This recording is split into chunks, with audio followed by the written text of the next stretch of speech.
Hey, what's up, guys? Welcome to another live stream of Pat Taste Performance. Today in the garage, we have a Toro Timemaster. I'm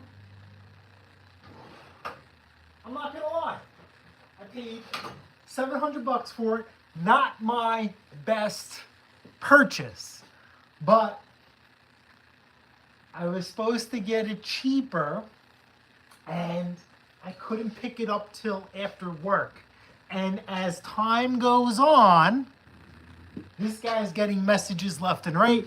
By the time I got to him, he said, hey, listen, I know we agreed to a price, but, and he showed me his phone was blown up. So I says, how about meet me in the middle at 6? He said, no. I'm like, show me the machine. And the machine has issues. And he didn't care, because he had all of these messages, and he says, if you don't take this machine, somebody else will. So I ended up taking it. So, as again, we had snow, we got busy, I ended up parking it.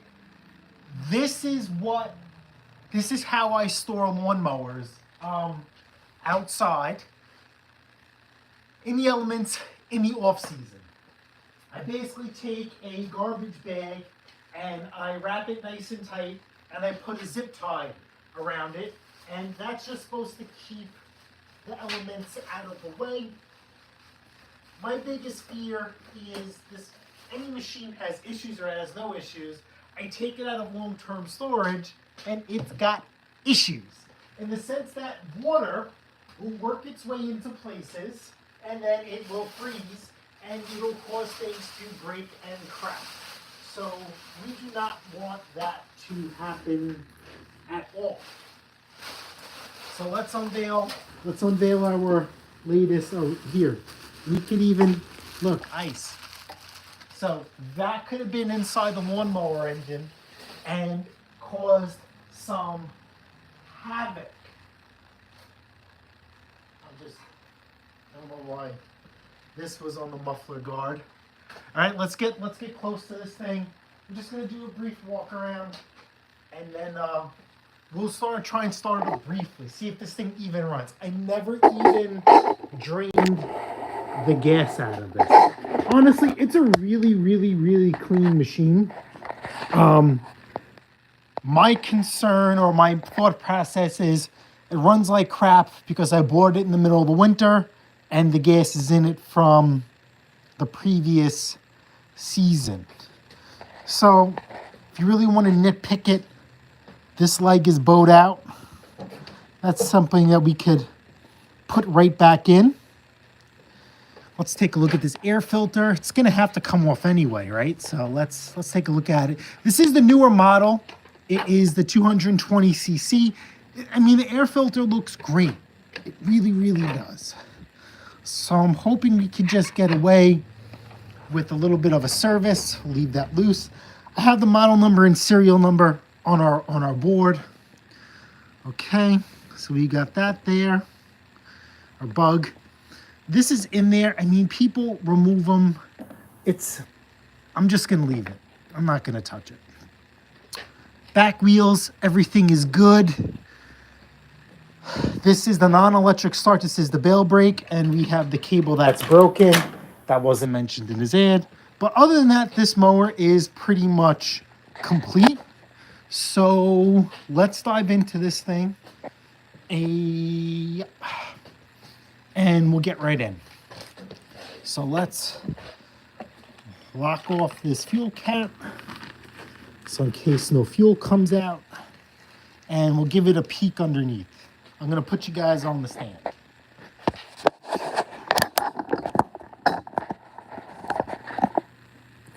You guys are asking for some more content. Here you go. We got Timemaster. Now let's put this in the service position. Let's give this a gander underneath. Let's see what we got going on.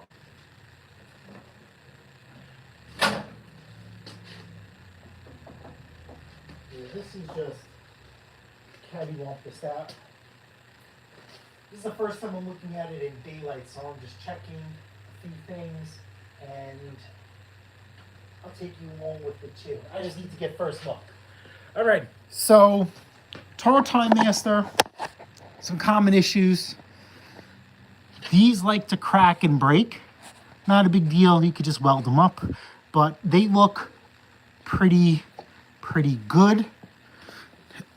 Just giving this a shake. This is the blades for the spindles. They look really good. Blades are in perfect timing. Okay, sometimes I see these bolts for the spindles are broken. Believe it or not, the bolt for the spindle for my machine is broken. I have 3 out of 4. It's been like that for a couple of years, and I'm not going to touch it.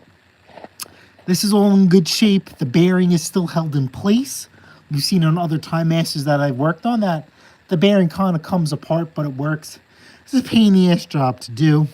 It is missing the trailing flap.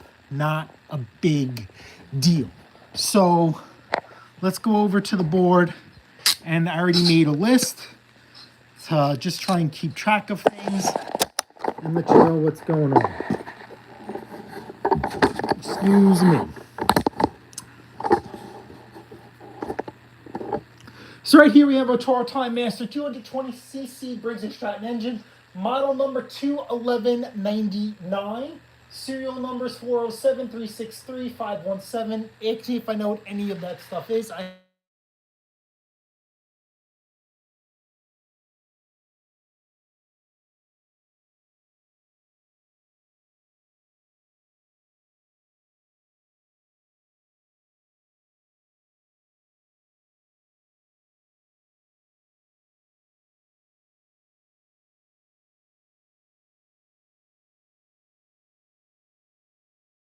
repair the band. Yeah, I mean, a lot of money for $700, right? A lot of work for $700. You think for $700 this thing would need nothing?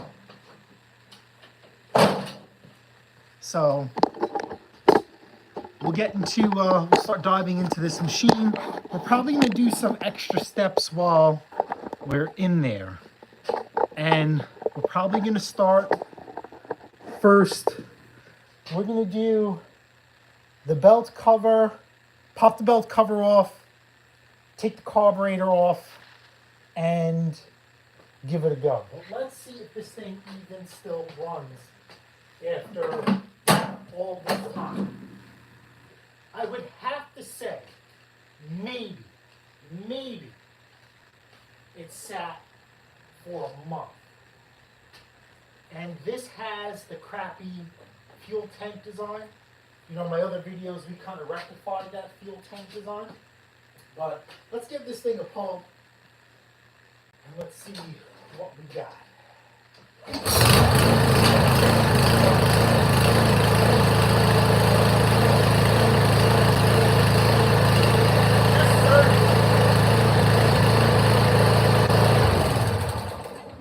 So the problem with this machine is, I don't know if you could hear it on camera, it surges.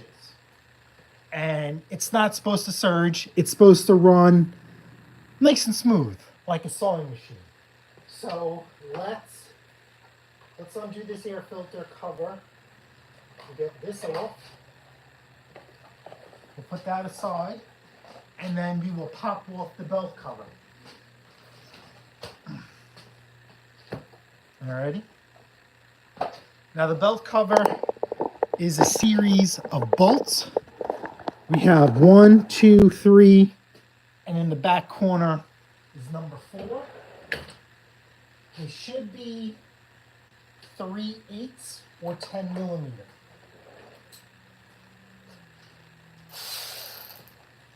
So we're going to start with that first.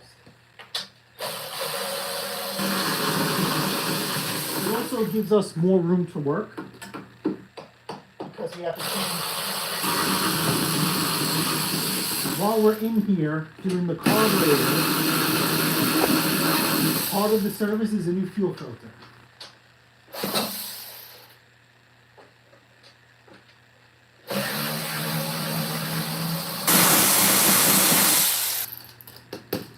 Please don't be packed with crap. I literally just cleaned the garage. I just got off work. And says, you know what? Let me just do a little bit of a reset. Come on, Daddy. I don't want to rip this, you know, it's still cold out. So I don't want to rip this thing. So you got to handle this with care. Alrighty, so we have some stuff. This stuff is no good. Alrighty, let's get this out of the way. And I would say just watch your ears.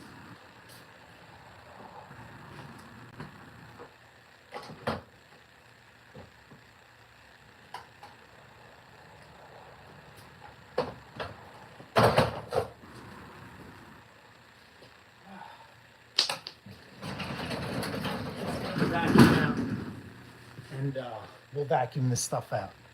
So you go away. You go away. I'm going to start with a clean work surface. So we'll get you hooked up.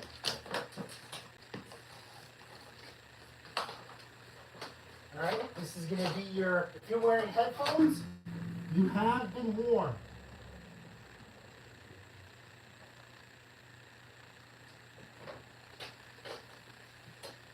Alrighty.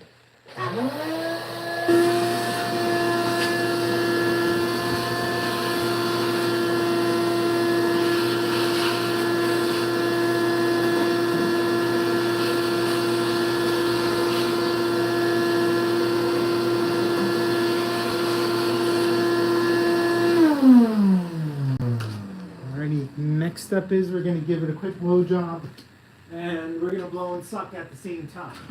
How does that sound?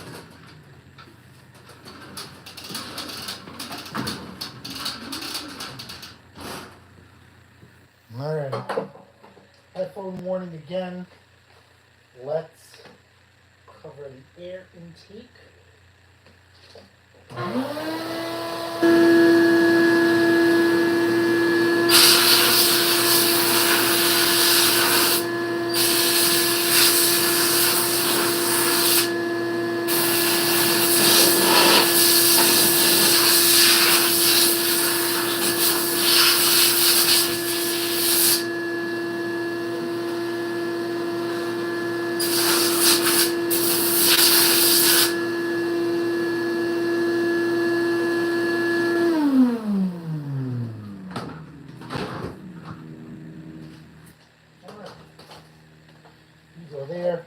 There.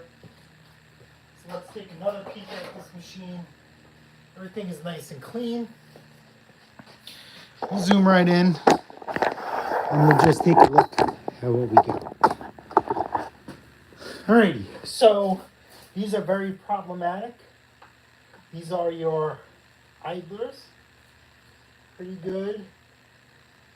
Pretty good. Obviously, we're reselling this machine. If this was our machine, I would upgrade these to the aluminum pulleys off of a turf nest. Have snow blowers on my mind. I'm a little rusty. Belt tension is good. Just giving these sprockets a nice little tick. Looking at the blades, the belt, it's ribbed for extra pleasure. And it is pretty good. There's nothing else to do. All right, if this belt was over tight, the blades would be spinning all the time. That is not the case. All right, so let's get this thing in the semi-service position. We're gonna get inside this carburetor. And then once we're done with the carburetor, we will move to the bail cable. And we'll go from there. $700. Who would have thought?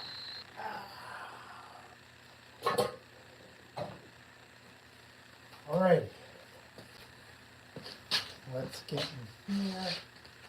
So fuel filter, bolts. Hold on. Let's. Oh, that should be 8 5/16. Just grabbing some little tools that we think we're going to need. And here we go. Fuel filter we will save for last. Alright. Let's just make sure you guys have a good view. Into this way. Flip you guys around. And then I can see what you guys see. All right, so we're gonna go attack here.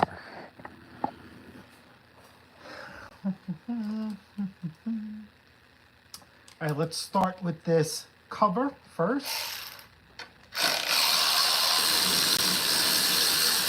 5/16.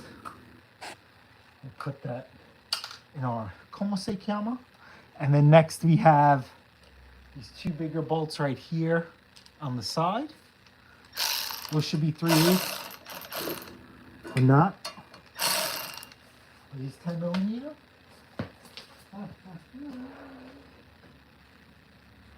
Some 10. Yep, 10mm.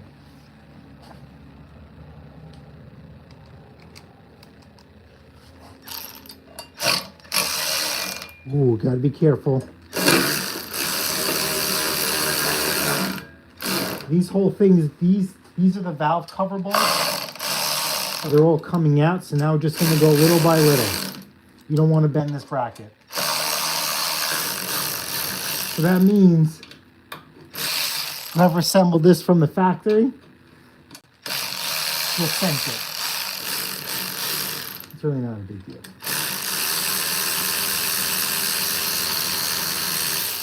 All right. Come on. I don't want to wiggle. Wiggle. Wiggle.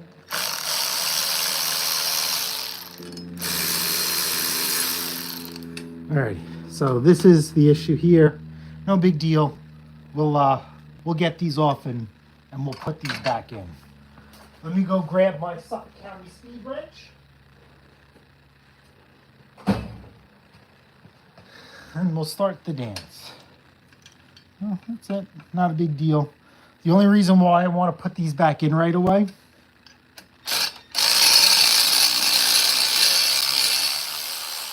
is because it holds the valve cover in. So just want to have nice even pressure on the valve cover. That's all. Nothing else. Start that in like so. That will come out. And same thing. Speed wrench.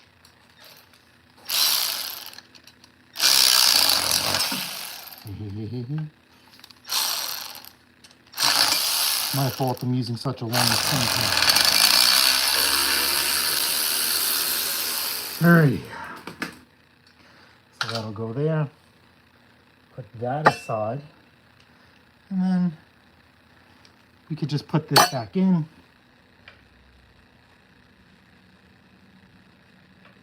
And see how I'm starting this by hand. We really don't want to strip anything.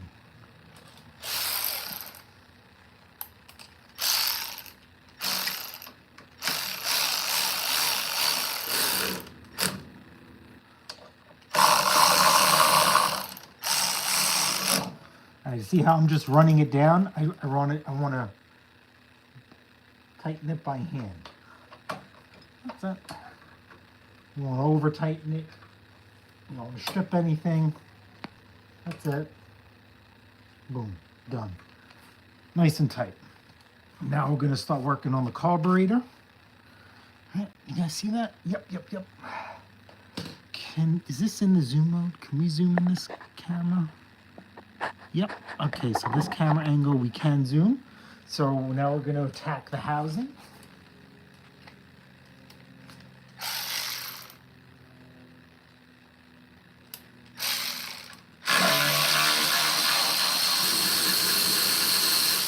One. And two. These are special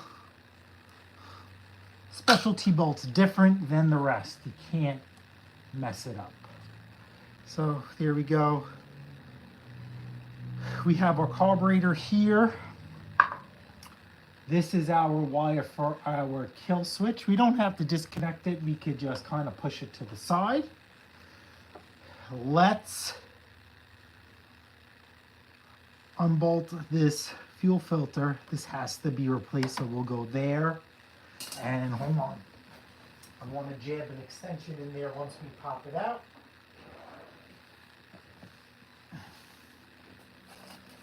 And we will match this up. So we have another rig. Yes, we do. Okay. All right, we will get you out. Be careful. I really don't want to touch these because it is a little cold out, a little brittle. We don't want to break anything, but we'll put that to the side. And hopefully that gives us some room to work with. You come off there. You will work with the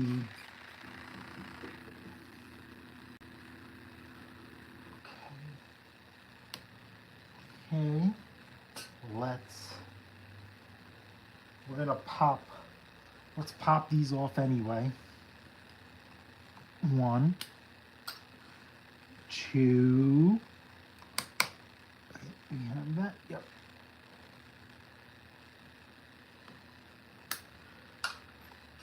Let's just jam just in case any fuel decides to leak out. Carburetor doesn't count. All right, so let's take a note of this carburetor. We'll zoom out because we're going to get closer in. All right, let's see. Let's switch the camera. Alrighty, so this spring and linkage is built into the carburetor. There is no need to remove that. In case it does come out, you have its bracket here and it hooks up to that small hole here. This piece right here, this like plate, I would call it. Spring goes here, hooks up to the carburetor here. Ground goes there. Small spring goes here. Fat spring goes there. So what I like to do, just so I don't misplace those things, is I'm actually going to pull this spring off. It's a lot easier when you have two hands. Can we go? Oh, yep. Okay, good. We're going to try this. Alrighty, so let's pop this spring off so we don't lose it. Okay, we know that's a skinny spring. And if you're looking at it, in case it does come off, okay, this hole that's open goes on the right side, and this hole that's kind of closed goes onto that plate right there. So we'll set that aside. Hopefully I remember that, and you guys can remind me when we put it back together. All right, now this carburetor for sure has to come off. These should be 5/16 or 8mm, or if there's a torque screw. So 1, 2, on each side. That's it. And these are the same as the bolts that hold the air filter assembly together. But remember, they have the torque screw on them. Alright, so put that to the side. Okay, now the carburetor is off. Let's not force anything. We're going to twist it. Let's see. This is bent. Which way do you want to go first? Alright, we'll do this one first. We're going to go towards the mower, pull it out. And then this is like this is funky. You got to remember when we put this together. Alright, carburetor is off. But like I said, can we zoom up on these linkages? Yeah, you guys can see that. This is a funky Z-bend in and a hook left. This is your isolator. That's a gasket. So yeah, let's get to the table Well, we'll start taking this apart and we'll start cleaning.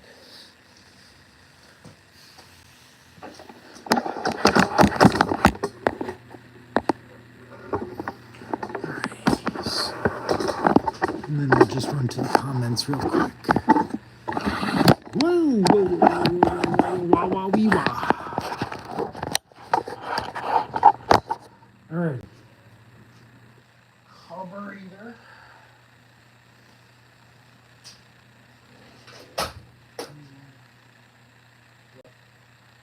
This laid out here.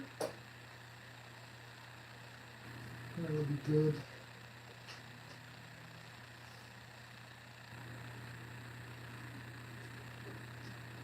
Deontay Handful, why would you spend $700 on a broken machine? That is an excellent question.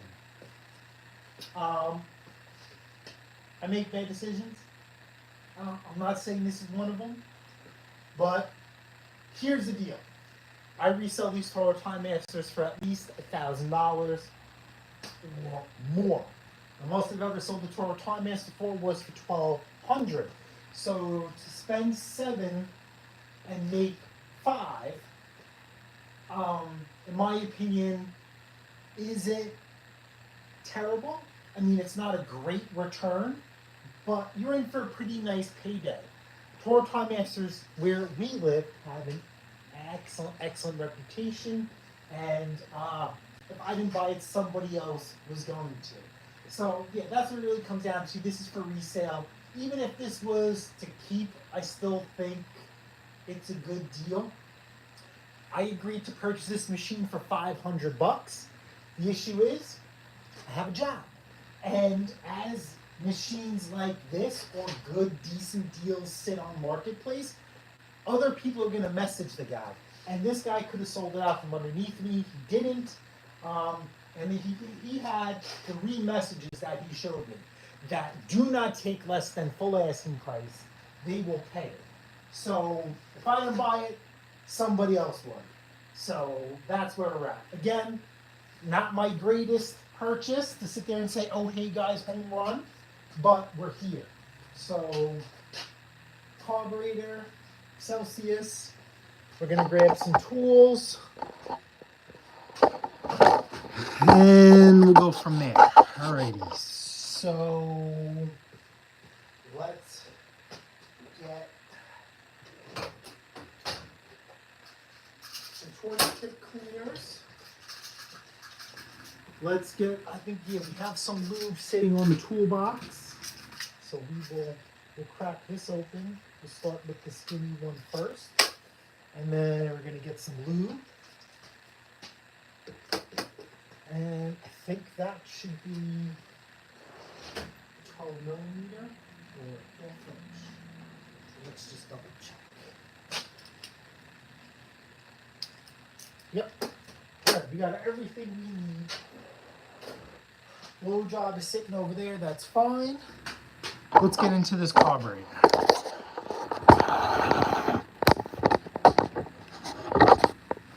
Also got the Snow Tech working and in good shape. I also plan to put lights and heated hand grips on it. I also plan, because I should go Predator 212 or 224 is a big difference. Okay, so here's the deal. I think we've spoken about this in the messages. I can't keep track of everybody's memory precedes me. I believe the 208cc engine is extremely capable. I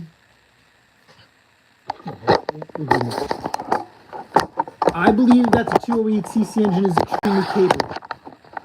I have a video of it. I have a video of it. If you go through my library, I think, on a build series of the Snow Techs, I have an action video of a 208cc with a modded impeller obliterating snow. The reason why I'm not saying don't get rid of it is you have electric start. And I don't think you should give that up. Who wants to pull on a cord? I'm just saying. I would personally go with the if you're going to go Predator, go the 208cc Hemi. Hemi puts out more torque at the lower RPMs, and it puts out more torque at the same higher RPM rating as the other 212cc. The 224cc, I think, is considered a ghost motor. That is for high revving RPMs. You do not want your snow blower revving at high RPMs. You want the grunt, you want the power at the low end. Because if your machine is revving to the moon, which is fine, right? But think about when it hits snow or hits the end of the driveway. That's going to bog down. And just like drag racing, horsepower doesn't win races, torque does. So, as soon as that motor hits the hard packed snow, what you want is how quickly is that motor going to recover or push through that deep snow and get it out of the machine. And that's where that low end torque comes from. That's where that Hemi power comes from. The caveat is you have to do some research. It's been quite some time since I revisited it. The Hemi version of the 212cc is a hybrid of a Chanda and a Kohler. So just go on YouTube and double check about adding coils to it for lighting. And if you want to do electric start. I know you can do electric start. It's a little pricey, but maybe in a couple of years, it's been a couple of years since I revisited this topic, that it now has become economical. I would stay away from the ghost motor. Go with the 212cc Hemi. Honestly, I wouldn't even do both. I would stick with the 208cc that you have on there, add coils, and call it a day. That's just me, person. We have heated hand grips on our machines. We still use a nice pair of gloves. I don't know. Because the reason why is, right, you're going to clean up your car, you're going to clean other things, you're just going to be wiping stuff, you know? That's how we function. All right, let's go to the car cleaning station. All right, so let's see what we got here. So we're going to be very, very careful. Actually, let's take this to the blowjob station. Let's give this a quick blowjob real quick, and then we'll dive into this. Excuse me.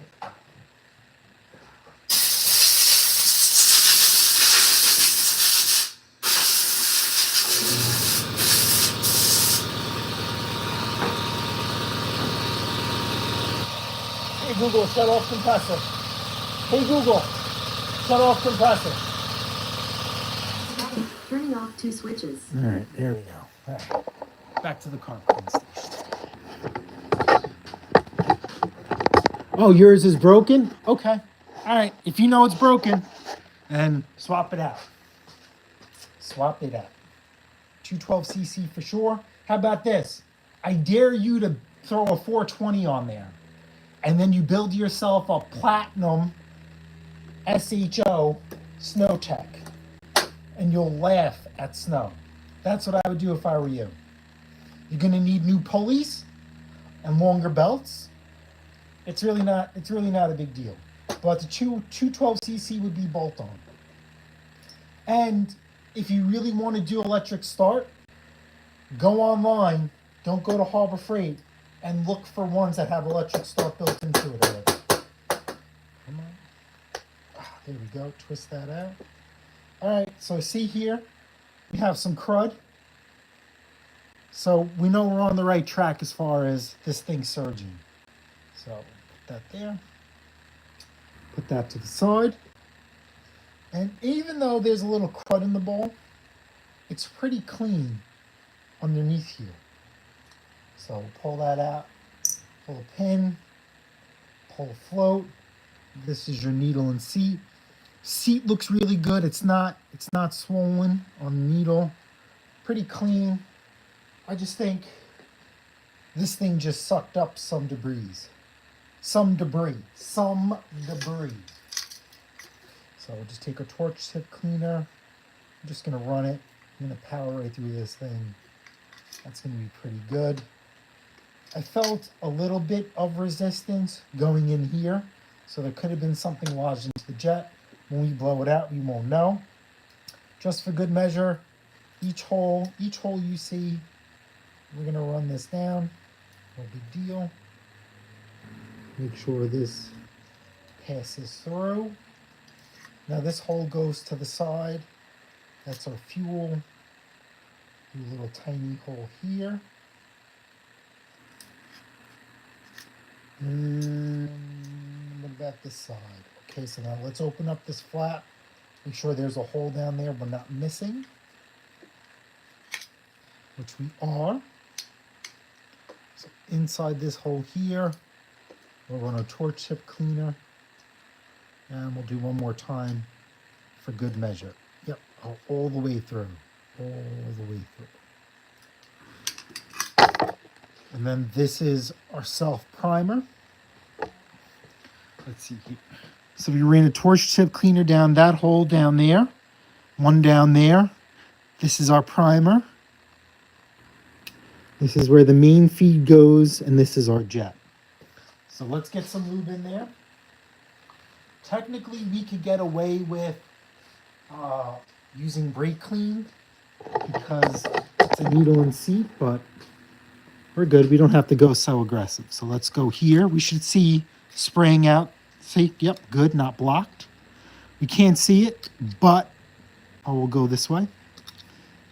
This should go right up the keister.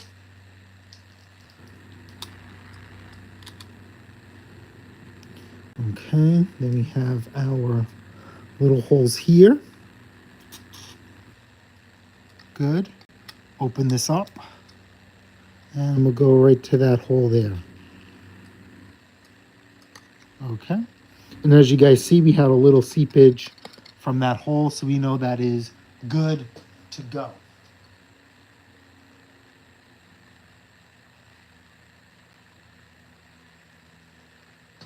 Yeah, so you have to check. So if I was you, get the motor and then go from there. I wouldn't know. I'm terrible with math. What does 20 millimeter and 7/8 3/4 translate into? I have no idea. If you don't want to get an adapter, just order the correct size pulleys. All right. Okay, and then we'll blow out this jet.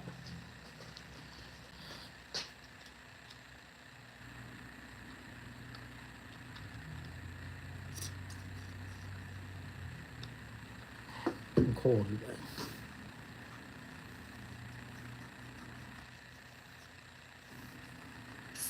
Yep, we're good. We're good. Alrighty, assembly time. We'll put you away. You go here. This is in pretty good shape. We'll take our pen.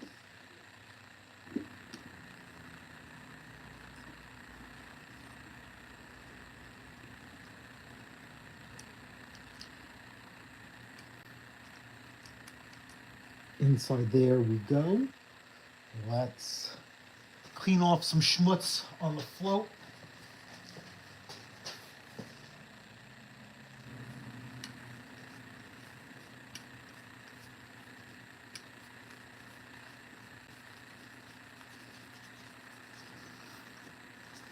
Okay. And then let's just clean out our car bowl. Remember, it had some schmutz on the car bowl.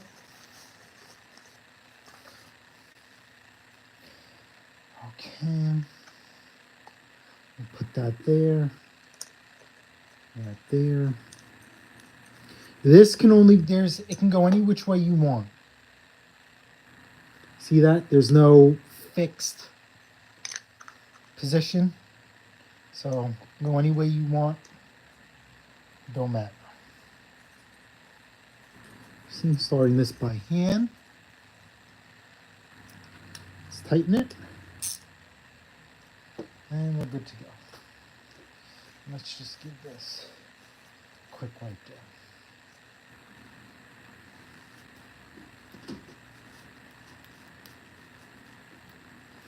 All right, let's go back to the table. Put you guys on a little view over there because you have to get. We're gonna put a new fuel filter on there, so we are going to do that. Bring them to my stash.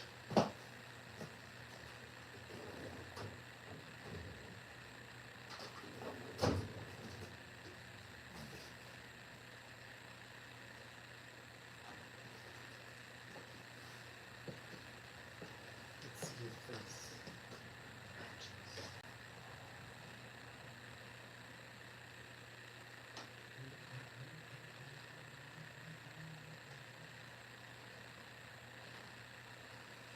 Alright, let me just make sure this isn't labeled which way fuel should go in here. Do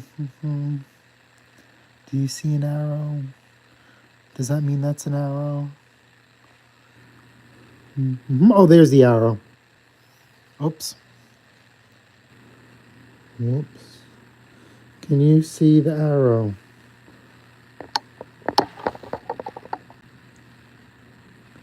There is an arrow right here. So the arrow's facing this way. So the arrow means fuel goes this way and out. So we'll match that up.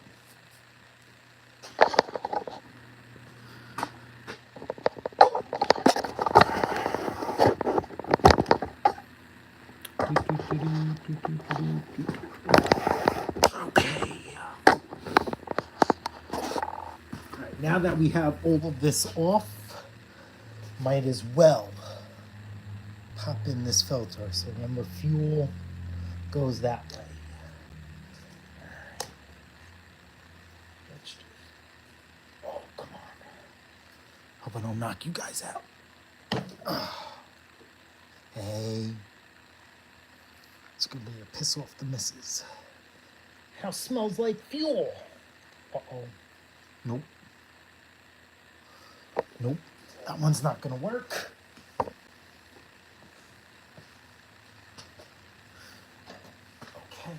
Move the next step up.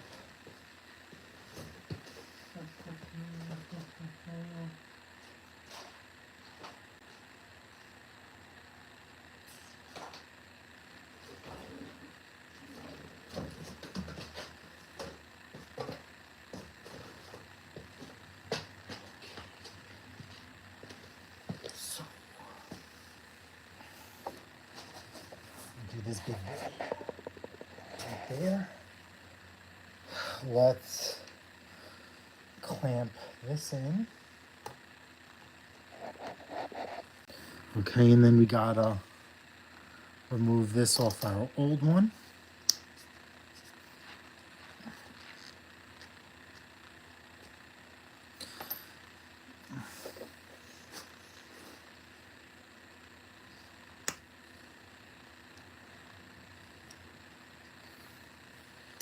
As we get fuel all over the place. Yay. Come on. Come on. Just gotta be honorary. Ooh. Man, this thing is on there. Yeah. All right. That. Twist it in. We will put one clamp on so we know.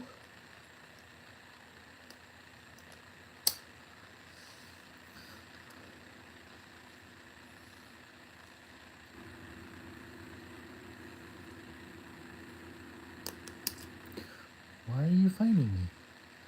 Why are you making me look bad on camera?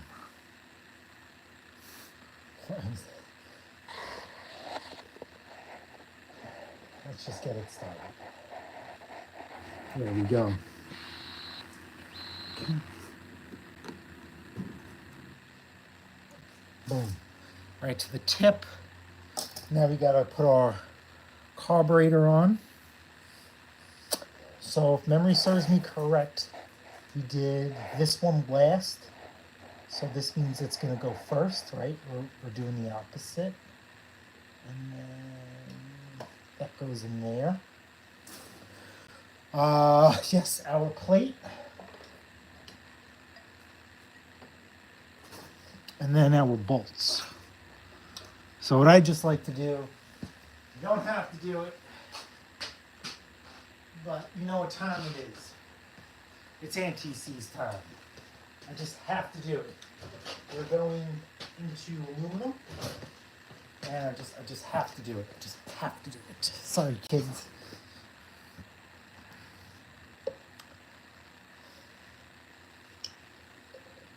So that's all we need. Touch tips. And as we thread these in, we will work its way into the other threads. Let's get our adapter in there, this plate. Start it. Start it. Right. See that? If anybody wants to know, what is that? 798764 is the replacement carburetor. So numbers right off Briggs. Okay. Let's get this one in here as well.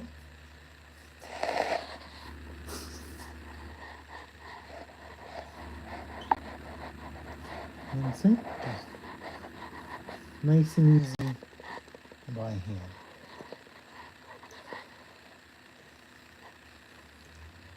Going to be on already. All right. Get my little toothpick. I like my Timemaster. My Timemaster. Well, just rub it in. Just rub it in. My Timemaster was free because I think I paid $300 for mine many years ago, and then I found a Troy built 28 with the 220cc on there. I think I paid either $200 or $300 for that. Swapped motors, so I have the bigger motor, and then we sold that mower for like $800 or something like that. So eventually my mower was free. Not off the bat, but you guys seen it. It's been hot rodded. It's not stock anymore. All right, so let's do the last clip on there.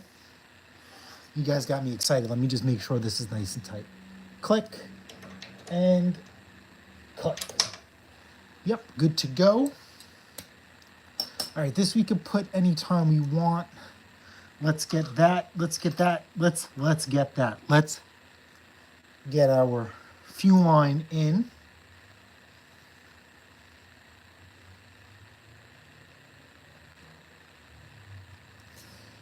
Okay. Alrighty.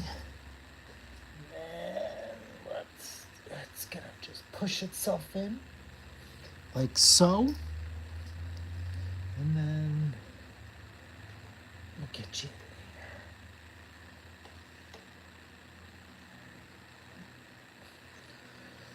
in there. Alrighty, so this, remember, went in between. So let's honor that.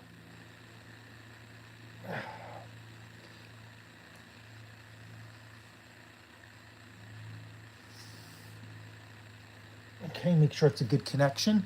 Next is we have to put that spring in. And remember, we said the closed part of the spring was facing the mower and the open part was on the actual carb linkage itself. So we got that there. And that there. All right, let's just make sure we got functionality. If you ever want to mess with the RPMs, you mess with that first. All right, so this is garbage. All right, so that's there, that's there, that's there. We got to do our air filter.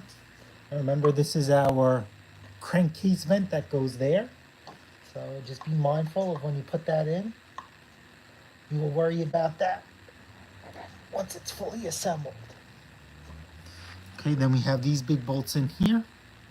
So we're just gonna do same thing with some anti-seize, even though, because the carburetor is made of aluminum. Start this by hand. Don't put an impact on these, please. I don't care even if it's a low one. It's aluminum. You don't want to break. You don't want to break. So that's going to be honorary. Oh, you know what I forgot to do? I forgot to check the oil before we started it. Don't do. Do as I say, not as I do. Whoops. Okay.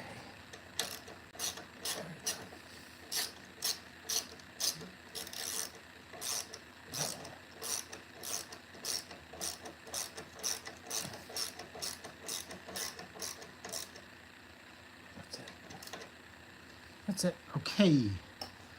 Now, this plate has to go back on here. Remember? So, for me, because this mower's in the elements, and that's kind of exposed for sure, anti-seize. Now, the key thing is we're going to put these on loose because we have 3 points to hook up to. And we want to make sure all of those line up. What up, Unc? I knew the Timemaster would bring you in here. It's either that or a snapper. So we'll do that. And that. All right, we're going to cheat. We're just going to run it down, but we're not going to tighten them. We'll tighten those by hand.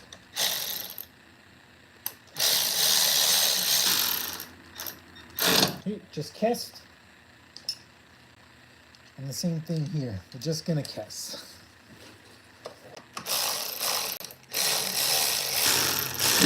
That's it, kiss.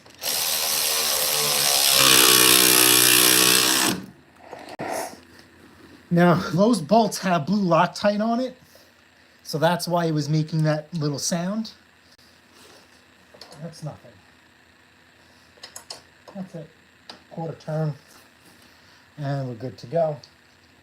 And then from there, we will move on to the cable. Okay.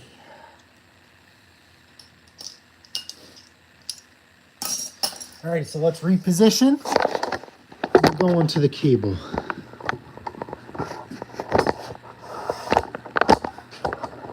All right. And then we'll clean up some tools.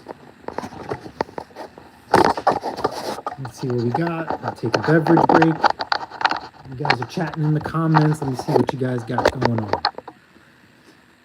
All right, so this air filter is good. We'll pop this air filter in.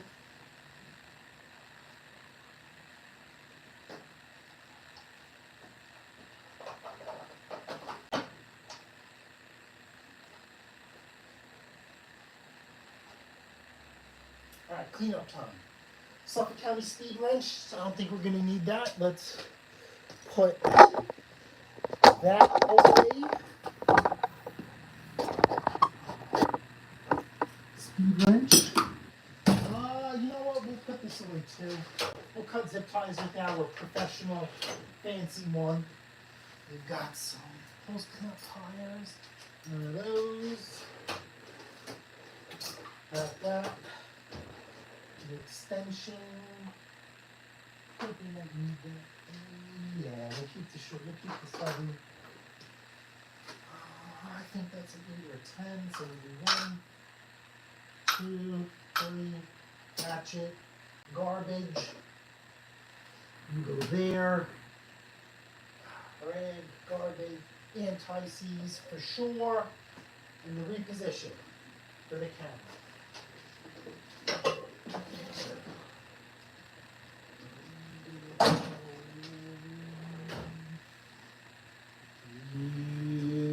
I'm just trying to think of a good angle for you guys.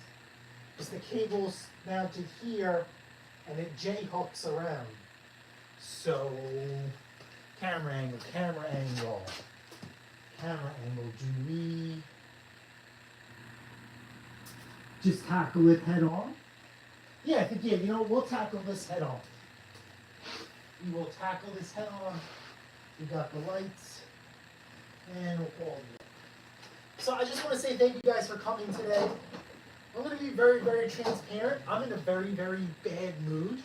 It has nothing to do with anything. I'm just in a bad mood. And you guys are like my therapy on top of the machine. I'm like, you know, let me just go live. And it's not like terrible things are happening. It's I just have a lot on my mind. We have a lot of obligations to fulfill, and we're doing it. But I don't know. It's just putting me in one of those moods. I can't explain it. I'm moody, and I'm a little bit stressed when I really shouldn't be. And yeah, that's that. Let me go through. Let me see what we got in the comments. Okay. I looked at the one that I sent. No, let's just start.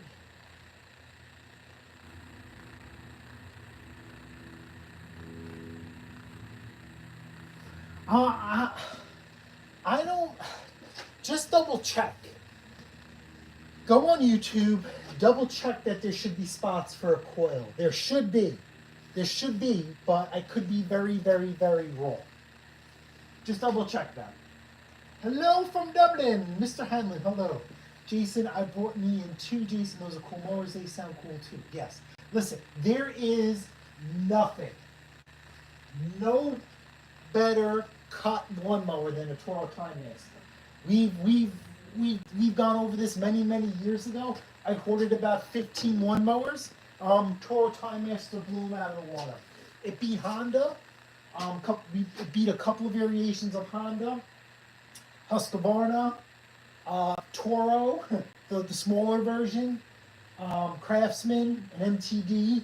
But in their defense, and I want to do this one day, I'm thinking that part of cutting and having a really nice lawn is getting the blade that suits your cutting style. The Hondas are garbage, throw those out the window. But I believe because we mulch, if we were to put a mulching blade on a Husqvarna or a Husqvarna, it would do a lot better.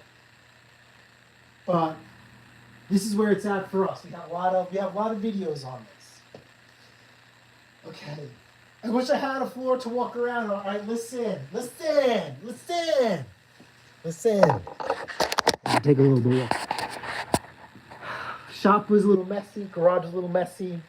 We did a little bit of cleaning. I came home from work. I said, let me just take about 30 minutes. Did some cleaning, a little bit of reorganizing. But yeah, we did some sweeping, throwing some stuff out. We've been really, really busy. And then, of course, as you guys know, every time we have to work, we got to take out all our stuff. So yeah, hold on. So yeah, that was a pump that I had to work on. That was pretty interesting. There's no water, so there's no way for me to test it. So I just did a few things to it and told the guy, pay me. If it doesn't work, let me know. It was like the honor system. So yeah. So one of the things that's like, I'm not saying stressing me out, is the garage isn't finished. I know I've said this like a broken record every time we go live. We didn't plan on, this was supposed to be covered by toolboxes. The missus had the idea of running everything to the side. So we initially laid out the garage and started working on it. This wasn't supposed to have outlets. Now we want to have outlets here. The issue is when we started doing all the work, it's already after the fact. I already put pressure washers up there. So the thing is, either these sell, or I'm not going to say I'm being lazy. These are a pain in the you-know-what to get up and down. So for me to take these pressure washers out, I already started drilling holes, but I got to drill more holes to send the wire. We have to run another thing of wire up here. See where it pokes out of that hole, the first one? Okay, we have to run wire up there, over, down, and around. And then the electrical part of the garage is done. And then we could figure out some more stuff. It's like little things in the garage that add up, and it's the hard work is done, right? We have hot and cold water, new outlets, box installed, 220 outlets up there. I got an extra air tank. I got to move over there and plumb it, and then seal up this side and finish the floor, then do the exhaust fan, and then we have other stuff in the house we want to get done. We have a lot of work to get done, and we're gonna get it done. But just the thought of it is kind of stressing me out, because a lot of it depends on me, and I'm trying to get ready for the spring sprint and everything else, and it's tough. When I think about it, it just stresses me out. All right, there's that. Stand back in the mire, such beautiful work. We're trying. Yeah, Jason, I did a comparison video on Timemaster versus. Yeah, so I have a video of Toro grass too, because my original Timemaster was 190cc with key start, which I don't want to give up. It sucked, and it had a blown head gasket. You guys spotted it, not me. So I said, you know what? I am going to get rid of the brakes, and I am going to put a different motor on there. And I want a key start. I don't want to give it up. So I actually tracked down a Honda with electric start, and I gave it a test run before I bought it, before I went to go swap the motors, and it sucked. It had no power. It was horrible. So that's where we are now. The Briggs 220cc is where it's at. That's where I would go. All right, so let's go to this cable. So let's see. Watch the iPad. Let's see what kind of view you guys have. All right, so let's do a distance. Let's go a distance shot, and then we'll start where the cable goes. All right, so this cable is almost like a big jet, where one end goes here, hooks all the way up around, wraps around the motor, and goes up here. So the missus got us a cable. Full transparency, this is not the cable that I wanted.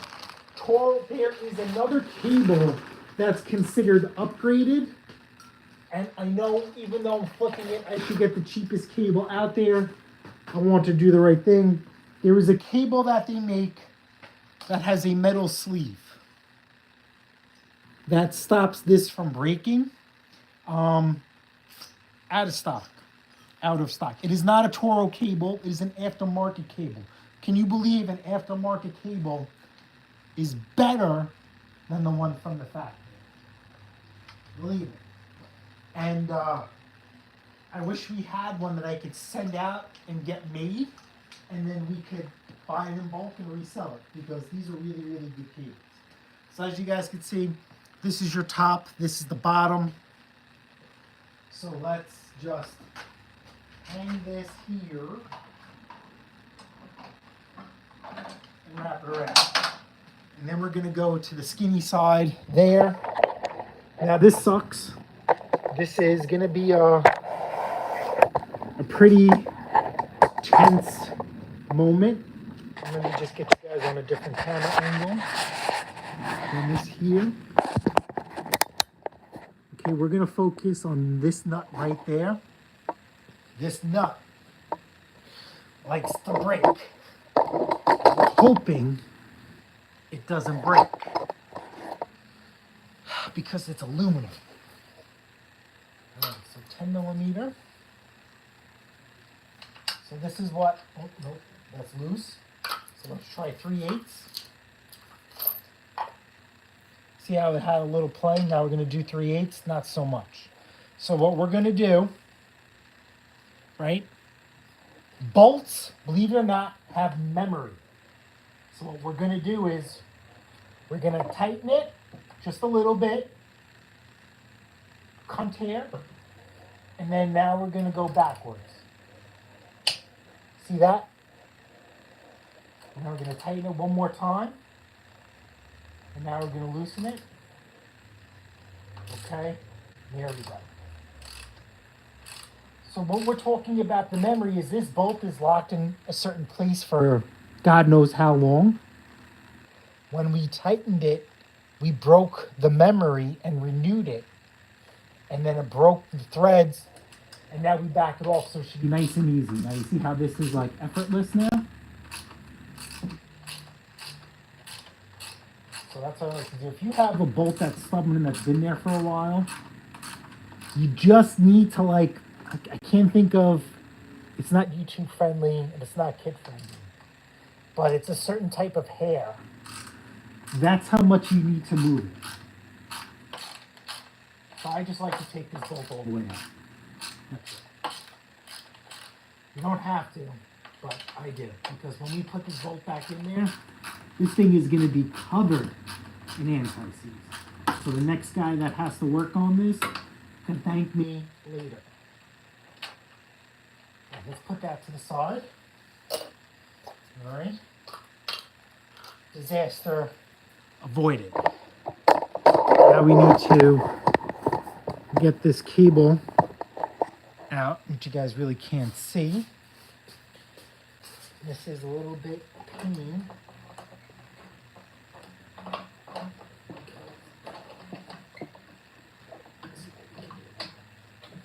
Now we gotta get some light in there. Let's get some light in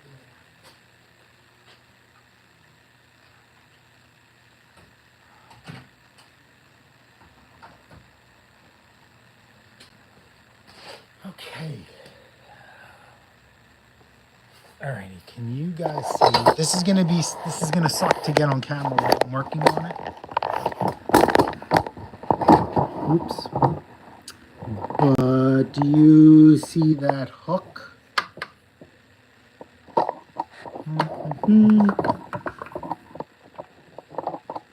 Yeah, you see that hook? Come on. There you go. We need to unhook that. And you be in my way. All right, so we're gonna go the distance on here. You guys just got to envision the cable coming. All right, we'll do that. So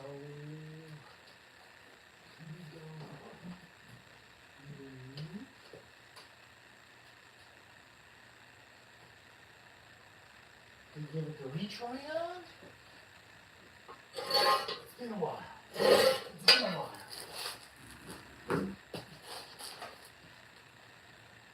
Yep.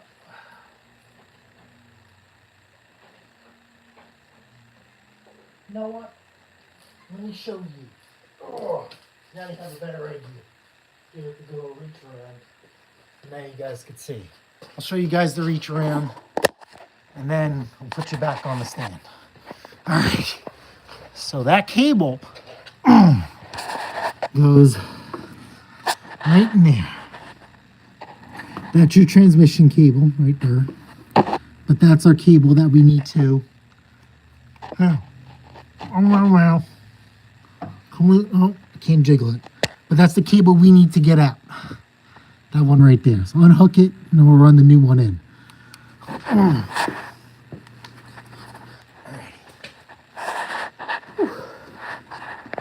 You guys get to watch small engine yoga.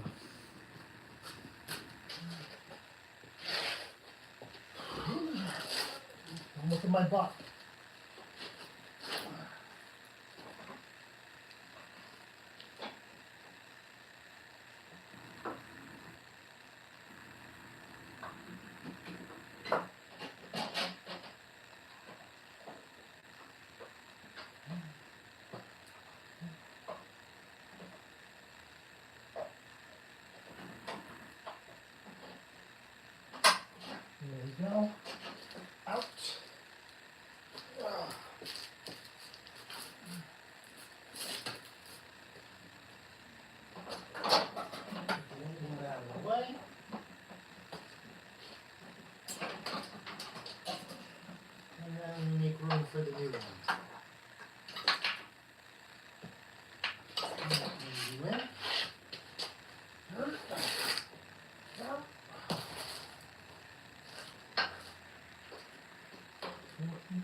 anything. See, it's crazy.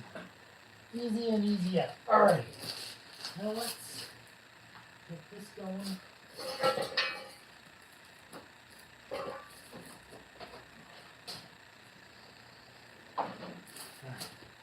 Now you can come back. You can stop looking at my butt. We'll go back. Make sure it doesn't fall. All right. Back to the distance.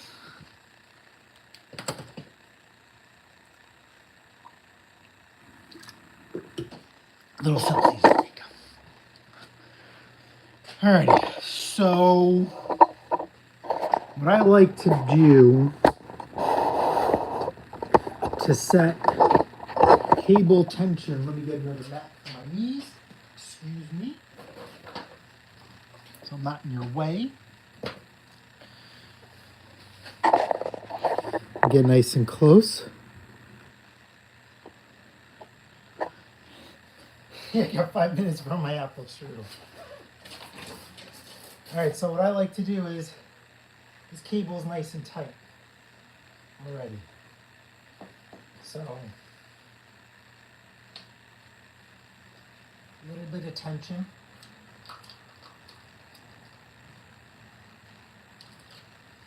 And then, is it this way? Just like there, nice and tight. And that'll hold it in. And this cable goes, remember this bolt needs to be with an anti-seize. And you will definitely start this by hand. Do not, if this bolt snaps, I'm not saying it's the end of the world, but you're in for a really, really, really bad day. I have seen a couple of people come up with some cool, I'm not going to use the word hack, but some different ideas to hold in the cable, which I think works great. But I have OCD issues. I can't let that function the way they have it. It would eat me alive. Certain things to me have to be done to factory, and the other alternative drives me nuts. But again, I get it.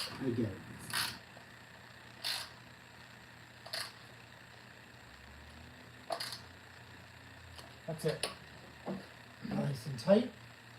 Right now we're gonna go, excuse me, wow. We're gonna go back to the motor and we'll go around to the J. Follow the J.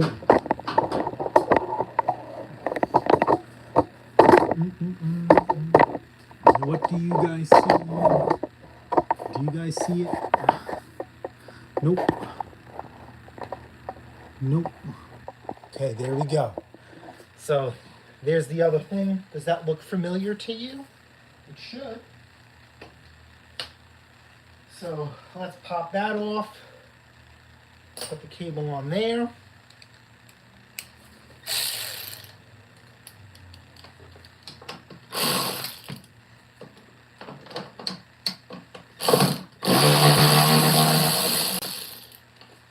Okay, very simple. Loosen it. Old cable gets removed. New cable gets installed. Now this goes into plastic, so you don't have to put anti-seize on it. But that will go there. This is just to keep the cable down in place. You could tighten it. It's not going to lock the cable in. It's just to stop the cable from rubbing. Come on. No. You know what.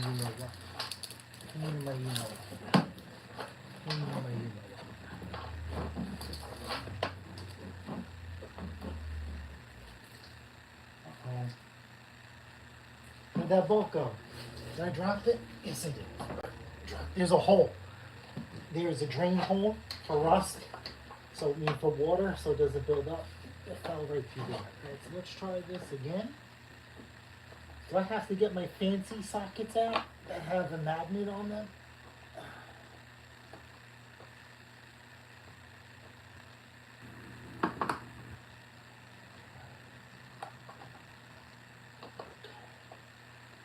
Well, you know what? If I had those, then you wouldn't see me struggle. Because if I struggle, you are going to struggle.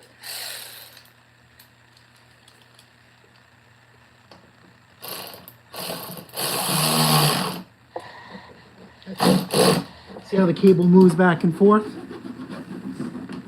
Like I said, it just holds it in place. Alrighty. Small engine yoga. Now we're going to work our way up.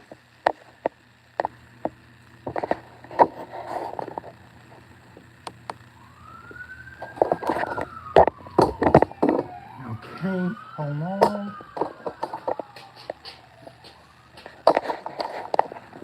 Okay, so now we got to work our way up. Again, we're just going to follow. And then you see here, this is why there's zip ties in there. We got to cut this zip tie.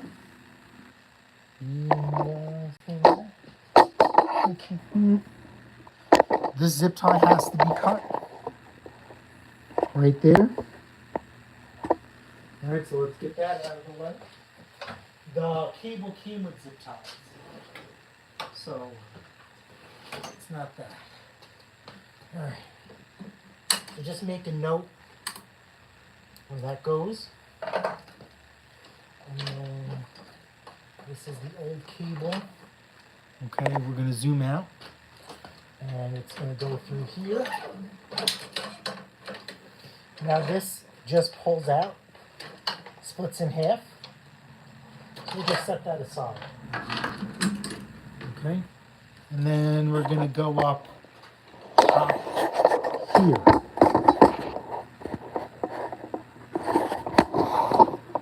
Okay, I know we skipped the middle, but this has to come off.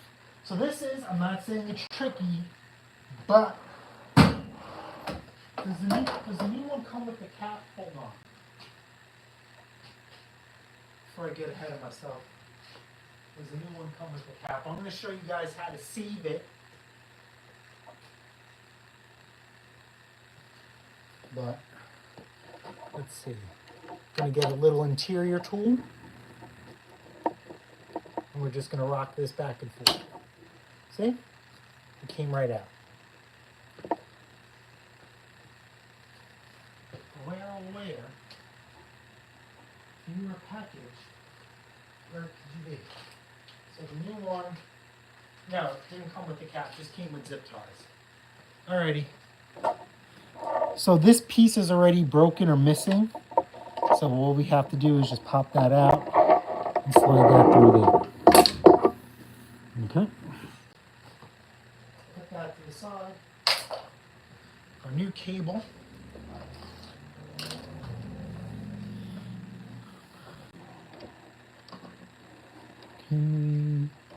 Nope. All right. A little rusty. This nut has to come off. So if you want to be cautious, we can mark that with a marker so you know exactly where it goes. Let's do that. You could always adjust it. I mean, this is just setting transmission speed on how sensitive you want it to be. That should be 7/16. Let me just grab the appropriate wrench.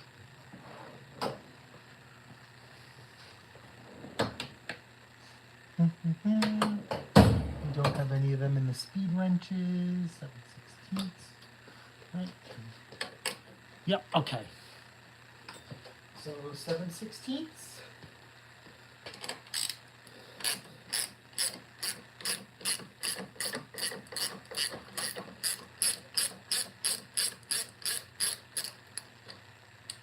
Don't lose that. There's a washer that goes here. Keep that for safekeeping. Alrighty, let's get our cable. Just envision me going up. Okay.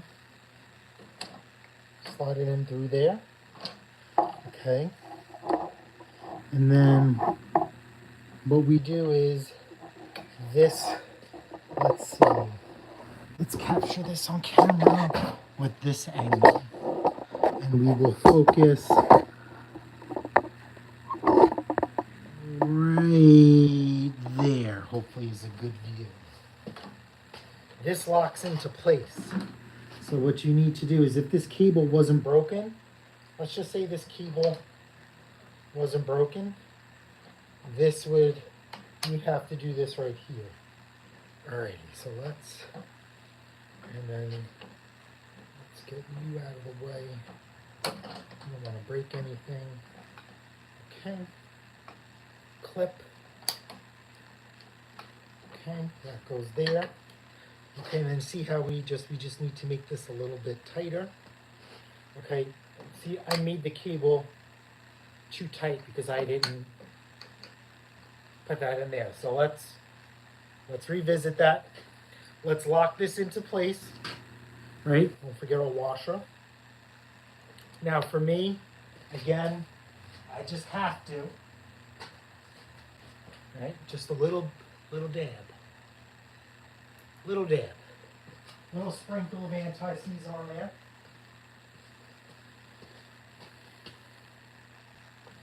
And then we're going to lock this in.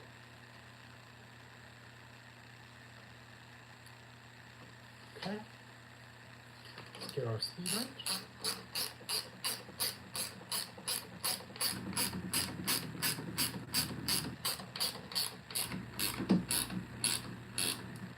That's it. It's not going over.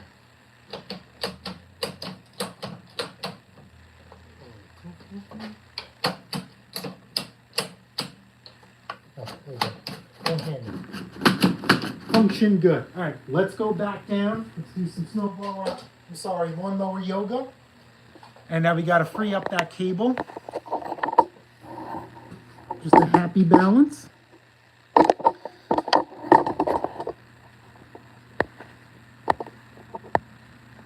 Okay, so let's undo that cable. Again.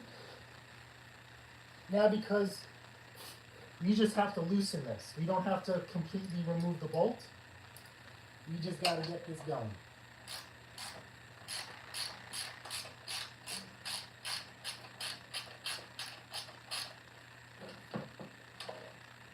Okay, just like that. Good. And then now let's go back up to this handle here.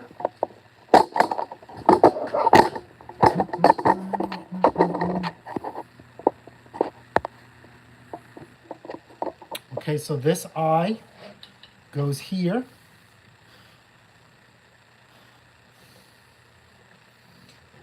Okay. Let's get our cap back on there.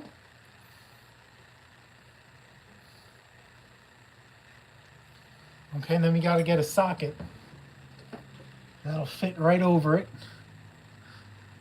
Let's see what we got. I'm just gonna. Okay, good.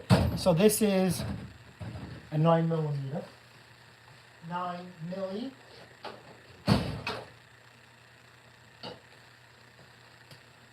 Alrighty.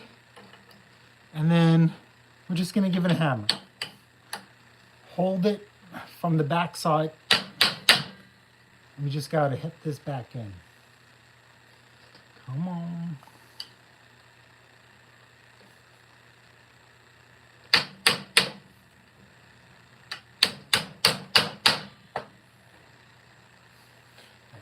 You out of my way. You out of my way. You guys get the idea. All right, hold on. Give it the old hot tour. And then support it. And she's in there. I want this nice and flush. Okay. That cable's not going anywhere.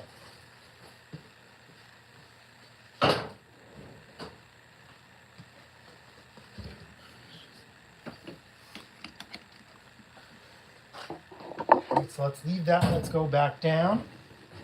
And let's revisit this. And the same thing applies just like when we started.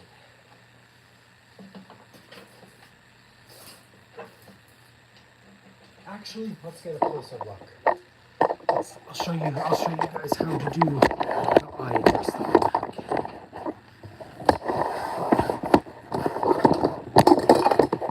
Let's see. We're gonna zoom out a little bit. And then see how this cable droops? See how it's nice and tight? Just like that. That's all you gotta do. Hold it and tighten it down.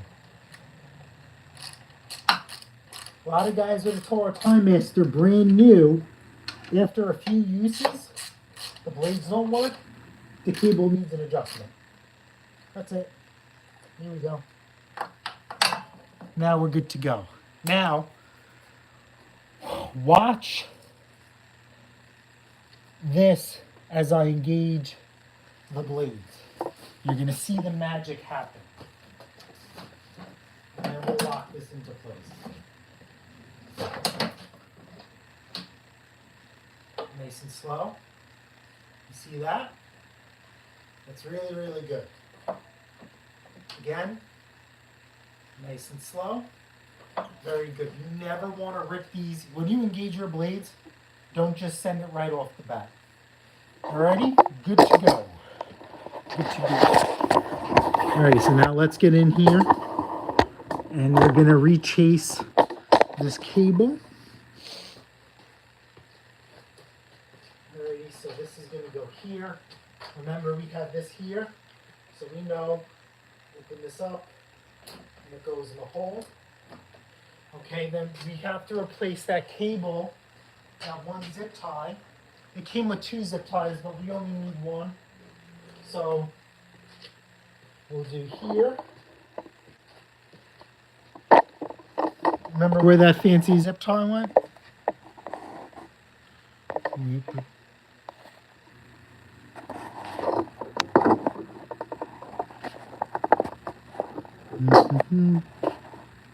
Right there. So this zip tie basically went through here. It was this corner. So we will reiterate that. Come on, go through.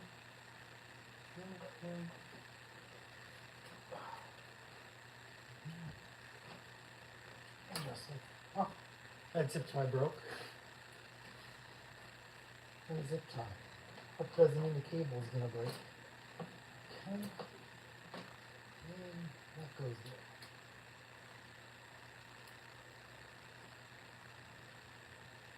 Is it because it's broke? It's not going to... Yeah, look at that. Get all the zip tie. The zip tie literally broke right out of the box. Alrighty. Let's try zip tie number 2.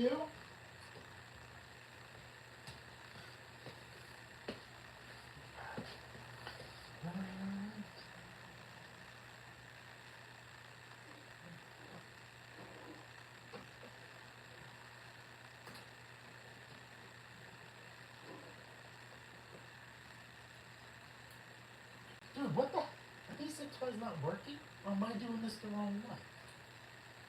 Right? It should be. It shouldn't be like this. How many of these zip ties are backwards?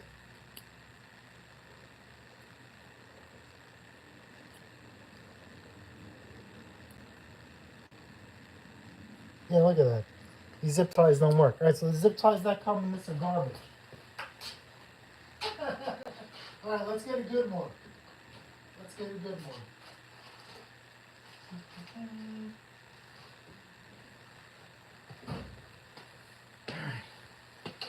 How nice. How nice.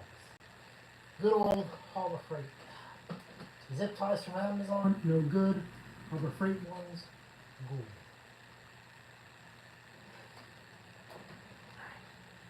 So you got that there. Lock it into place. Alright, these are called flush cutters. These are very different. These are just made for zip ties. maybe. And it's not supposed to cut up your hands. All right, so moment of truth is make sure we have these routed right. We're going to go the distance. Okay. Hold on 1 second.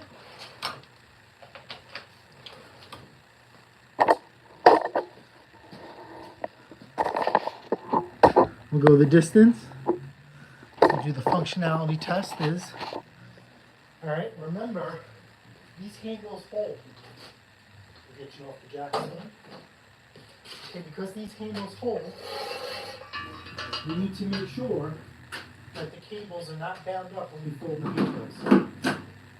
So can we fold without the cables lining up? Nope. No. Muy bueno. Now, I'm going to give you guys close up on the cable routing so we could check it as we should. Maybe one day I will incorporate a second camera while we're live. One I could toy around with for the distance, and then the one I'll carry around with me for nice and close view. That is an idea. Alrighty, so let's see. The zip tie is right here. So watch that and watch the cables as we bend them. Look for my finger right here, all right? Release, release, release. Fantastic. Nothing is binding up. All right, let's open up the garage door. And we're gonna fire this thing up. And we're gonna verify, remember we need to check the functionality.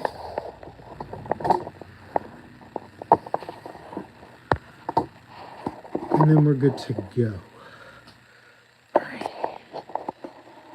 All right, so we'll keep that there. Garage door open. We'll let someone do that. Let's just make sure our area is clear. You don't want to cut up any rugs or sockets.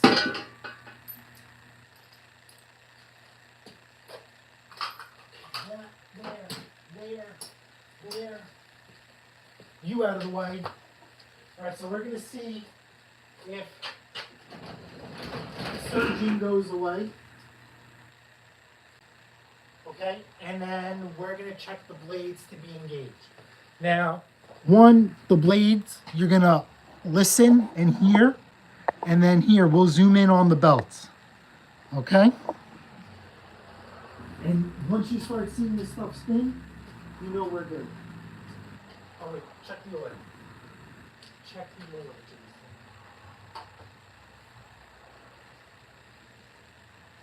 We had it tilted, so we'll go up. Yep, oil is good. Obviously, it's not dirty, but it's not clean. But it's there.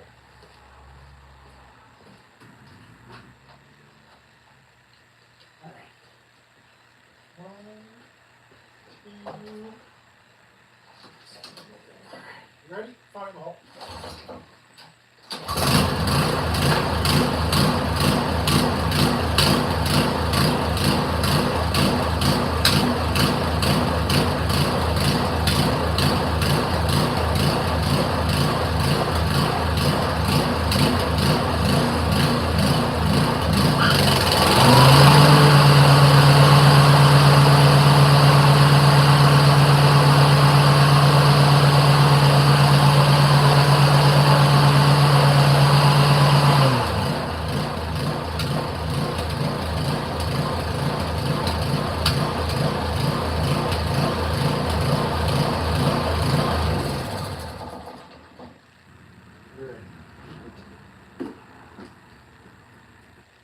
All right, fantastic. All right, so this is done. Okay, actually, let's leave this open. I can smell the exhaust. That works. Let's go through our checklist. This cable goes in the garbage. Excuse me. Let's throw that out. Let's throw that in the garbage. Put some fresh air in.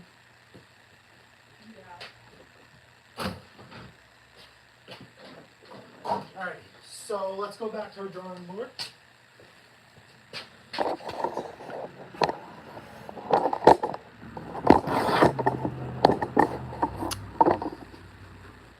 Alright. Runs like crap, clean the carburetor, good to go.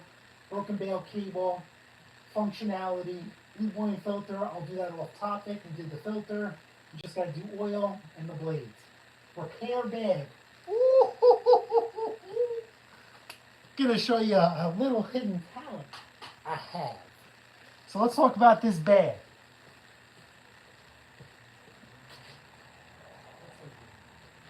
Alright. This bag has a hole in it. So we're gonna fix this hole. I'll show you. Don't worry. Don't worry. Oh, and the handle. The handle's ripped on it too. So here we go. Handle is ripped. Okay, and we have a hole right here. So let's fix it. Let's get you here.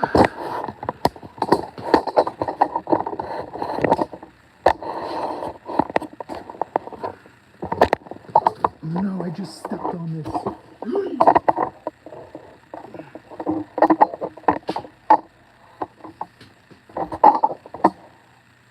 Alright, so let's get this out.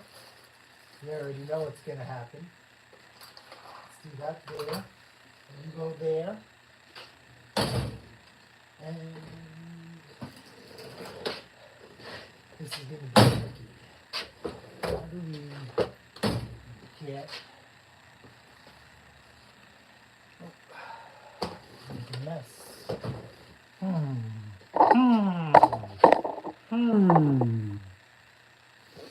Trying to think of videoing for you guys. So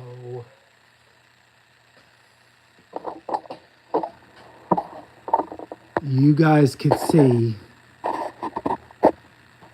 right here is the first damaged part of the bag. So we have a hole here, starting to rip up here in the corner, and then we have another hole right there. So,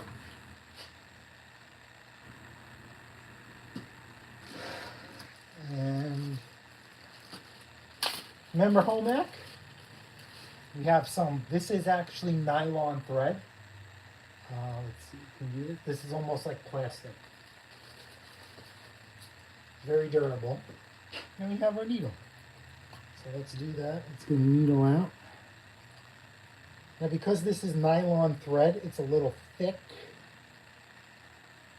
So we actually need to get one of the bigger needles out. So we always talk about like waste and whatnot. I'm very, like it's cheap, right? So I'm just gonna overcompensate for what we need.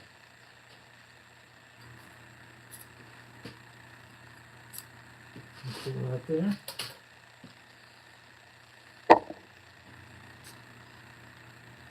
Gonna take our needle and thread right through this hole. Okay, and then just like string trimmer line, right? You want to center it. Make it nice and even. Okay. Now we have to tie a knot here. You don't have to do anything crazy. You just got to try and make it even. This finger's injured, so this is tough. I pinched it on a rear roll-up door, and I seen stars. I seen stars. I'll put it to you that way. Haven't had that in a while. Last time I seen stars, I smacked it I'm gonna hammer, and I thought I went to another world. That's how much pain I was in. I almost blacked out. Yeah. And I'm lucky I didn't lose my finger. Yeah. See that nice and tight. That's good. All right, so let's even this out. Right, nice and even. This is gonna be tricky because we have to go in and out. We're gonna do two separate weaves. We're gonna do a weave here, and then we're gonna weave in there. Now, not to make anything overly complicated, right? We're just gonna zip in and out. In, there's other ways, there's many ways to thread.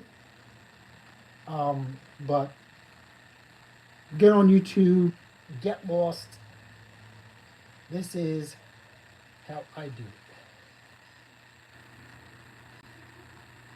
Actually, I just messed up. I didn't go the other way. Come on. Guys making me look better already. Come on. How am I supposed to thread it when I want? That's it. We'll go in there. We'll start all over again. We'll go through here. Here. Go through there. See, closing it. Nothing to be complicated about. We're just closing grass clippings. Right? We want to make sure no grass clippings come out, and the new owner, when they go to see this mower, doesn't see it. Doesn't see that the bag's been repaired.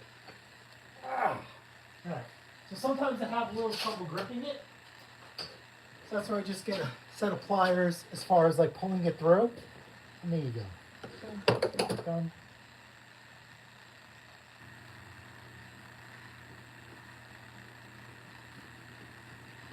Okay. And we have one more. Go right through here. Here. There.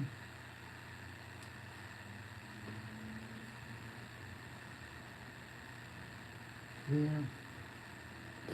And close that. Alright, so this is nice and closed. So let's get our thread.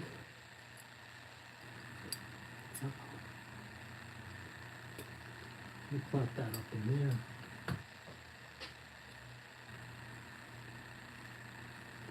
This one perfect.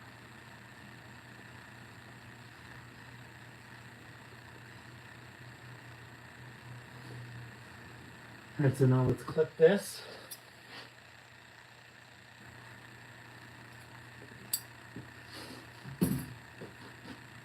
And now we can just tighten this up.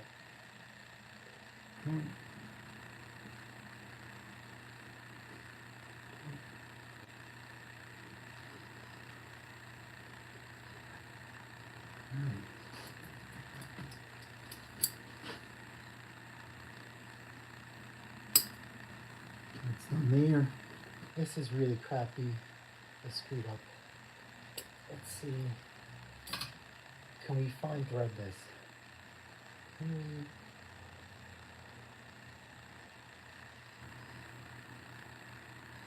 Come on.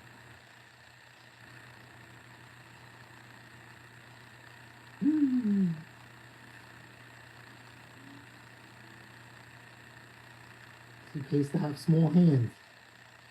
This is pretty tight. Come on. Give me one knot. All right, yep, we got it. Okay. I got one knot in there, that's all it needs, but let's see if we can go for two.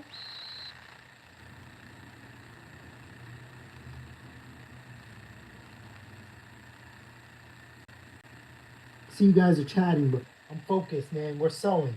We are sewing. All right, good, good. All right, so we got two in there.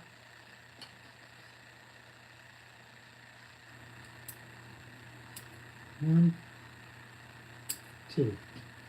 Okay, now we got to go do this other hole. That's in this back side here. Let's see. Let's make sure you guys can see that. Hold on. I'm just watching the iPad. All right, there we go. Oh, the tension is too much for the handle. You are correct. Hang on, Tom. Yep, I do have it under control. Thank you. Good catch. And thank you for the support. Remember, you don't want to just fully engage things. Tested the process. There we are. By Jove, I think he's got it. Yes. Nice job, Governor. I have a hole larger than that in my bag for 9 recycle with Suzuki 2-cycle. No clipping come out of the hole. That's great. For resale, it's got to be tight. Oh, my gut hurts. Too much strudel and custard. But it seemed such a good idea at the time. Hey, time for a nap. Do we sing you a lullaby? So now we have this hole here. Move the camera. And then we're going to go from the inside. Nope, you guys can't see it. Here we go. Yeah, so this one right here, same premise, right? Needle's cheap. Let's overcompensate. And then same thing. Black thread means they really can't see it. If you don't have black thread, spray paint it. When you're done with the repair,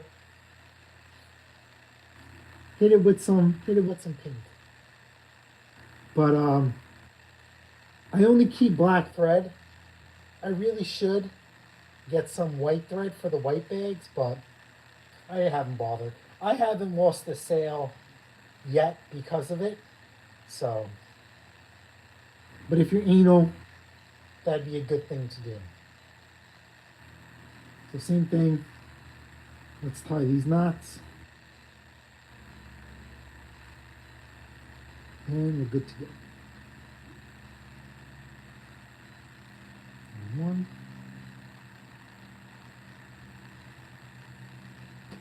When was the last time anybody sewn something? How many people remember growing up? Not my mother, but my grandmother had a sewing desk. It was a legit desk. You flip it open and there's the sewing machine and all her stuff. How many people had that growing up? Alrighty, so let's start here.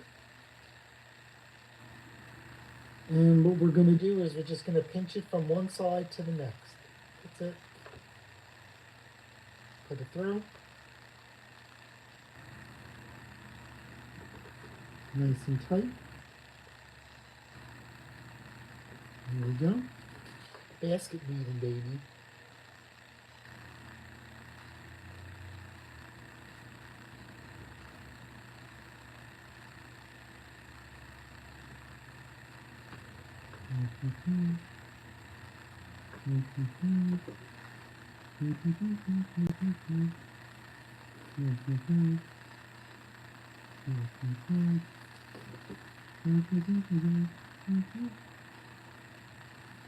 And we're in.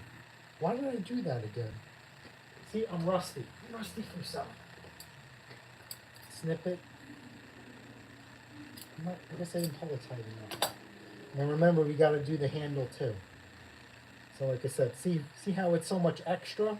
It's just easier to tie and knot it.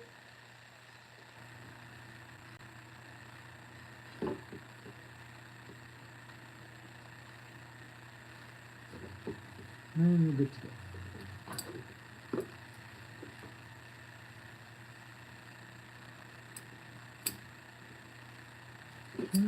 That aside, Celsius.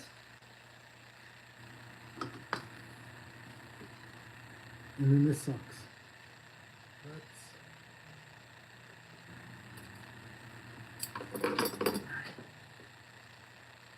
Let's see if we could tie this.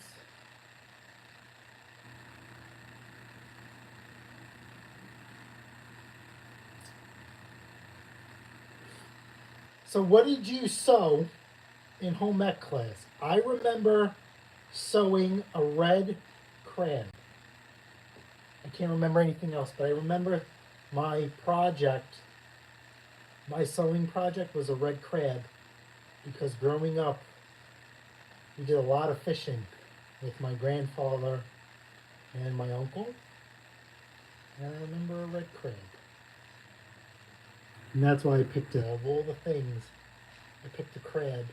And the crab was pretty challenging because you had to do the legs, the claws, everything individually, and then you attach it to the main frame, the main body, or whatever, the shell. They were separate components. All right, that's done. Yes. All right, so now we have to do the handle.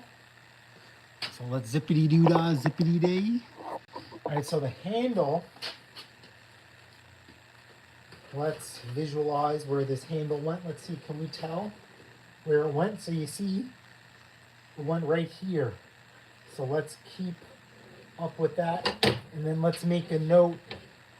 See how there was excess on this side here? There's a little bit that's sticking out, so we need to reiterate that. So this will go here, and we'll do that right there. All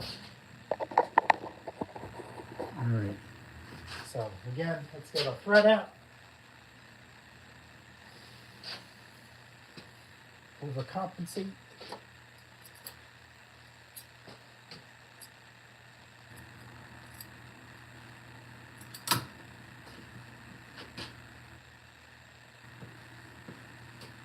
Where'd my needle go? There's the needle. And we gotta do the same thing over and over again.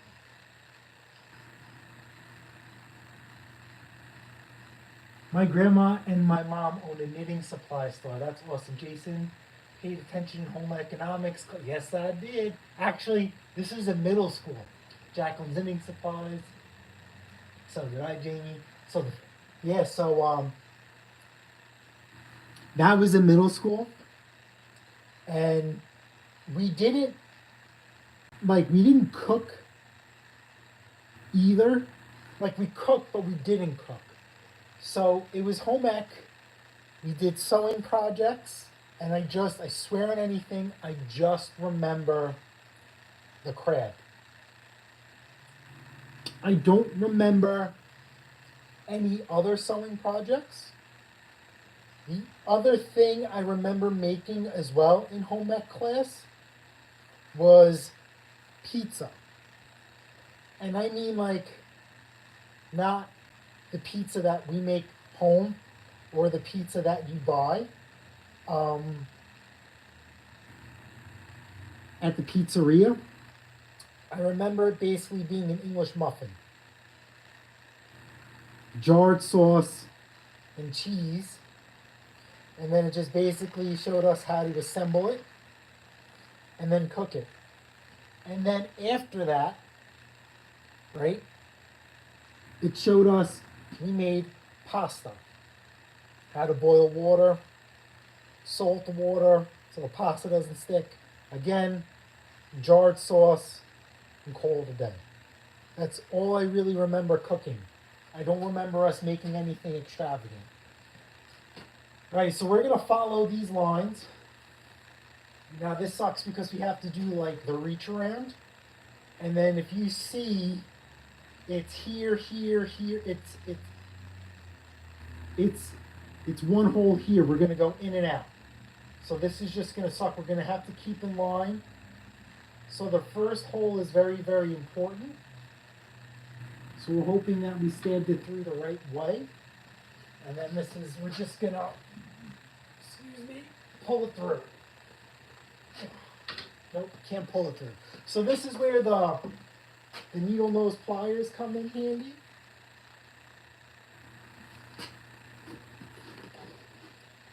I'm trying to do this nice on camera. I'm trying to, for you guys. Come on.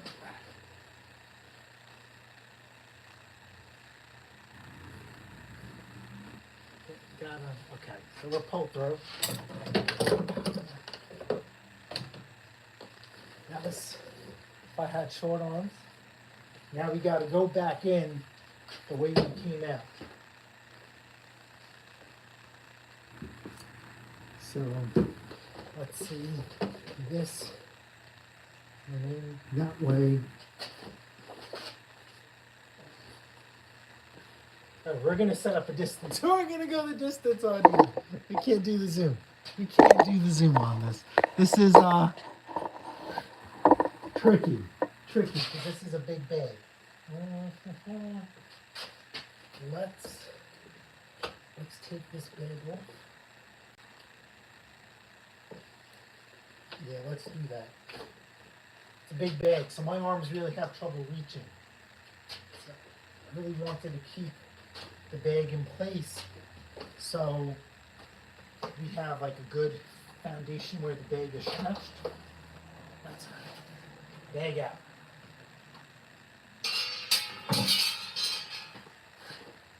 So now we go.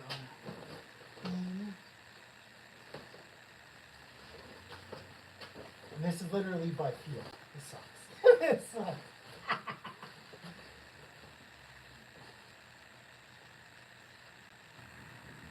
Pull it nice and tight.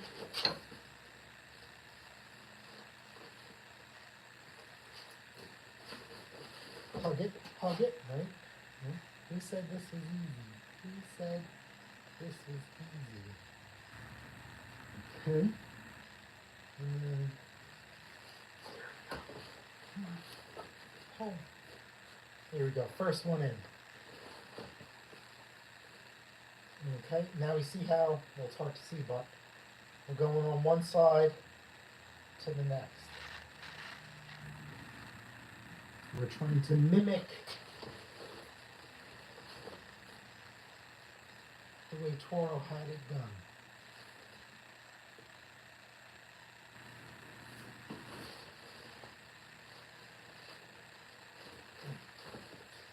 Next one. Okay, we're going to get in the cuddling position. We're going to cuddle this bag. And then we need to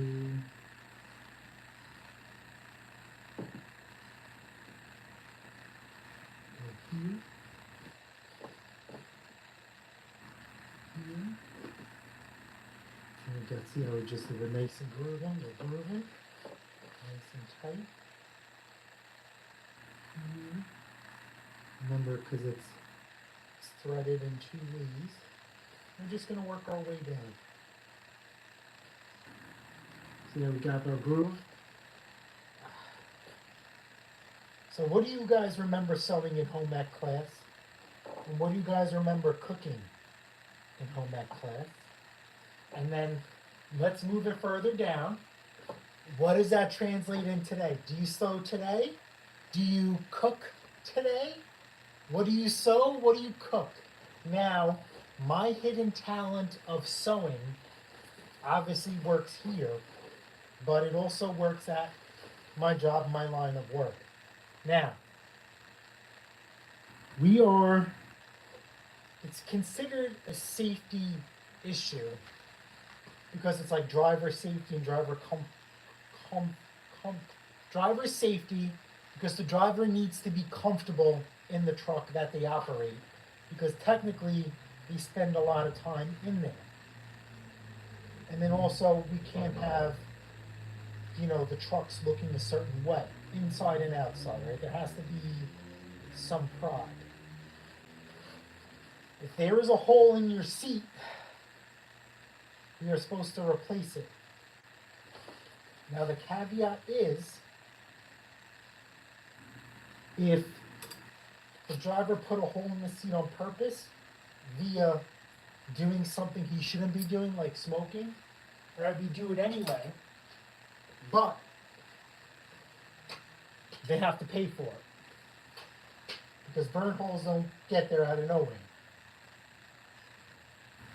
Now, if a seat cushion is blown out, you replace it as well.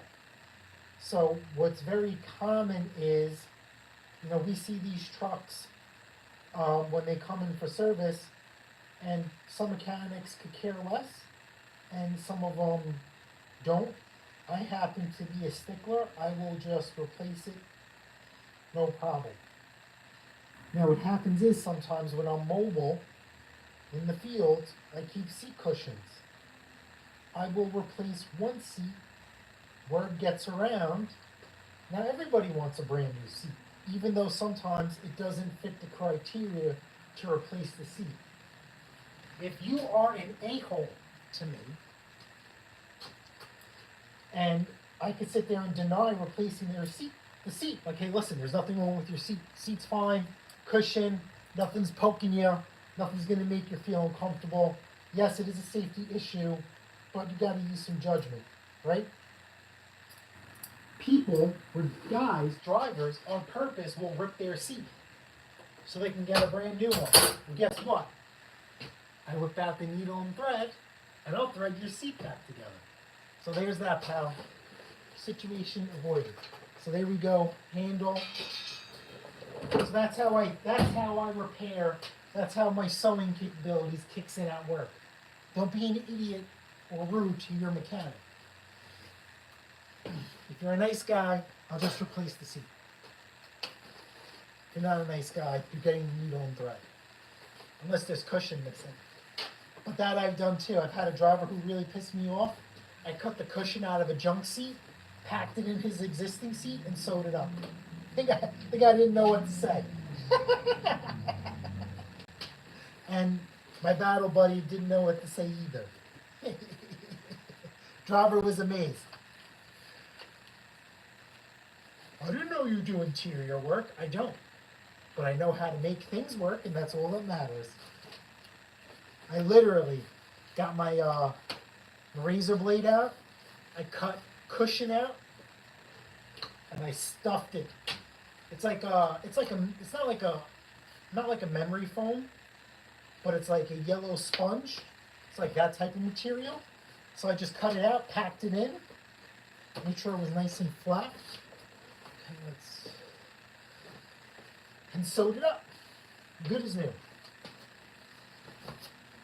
Or if it's not good as new, you take a piece of sandpaper and you shave it down. If he's got time, I got time. Alright, so there we go. Bag in. So let's hook this up.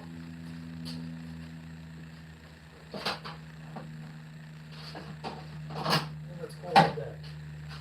Alright, so let's focus on that wheel. That's cattywampus. We need laundry bags. Mowers. Watch Henry does a good job. Watch Henry sew. He does a good job. Yeah, that's awesome.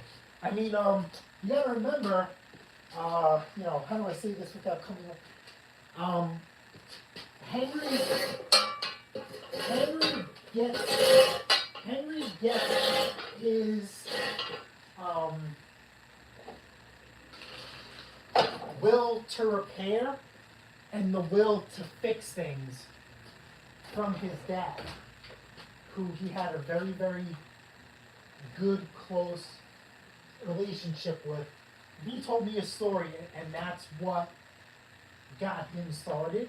Now, I'm not going to tell you his story because that's his story to tell, but there was an instance that Henry told me about his dad and fixing something on the car, and that's what, made him, who he is today. About no matter how much time it takes him, just basically as little money out of pocket, it's fixed. And even if he's never done it before, the will to do it in the first place, that's where he gets it from his dad. So, Henry knowing how to sew, I would not be surprised. On top of just our generation in general, fixing things, instead of, going new, you just go out there and fix it. I wouldn't be surprised if his mom knew how to sew as well. But yeah. So, of course, would not be surprised. 15. Yeah, that's a little tight. 13, 14. This is a 15. Alright, yeah, so let's take off this wheel. And then we're going to bend this bracket. Now, this wheel is made of plastic. So I don't want to damage the wheel.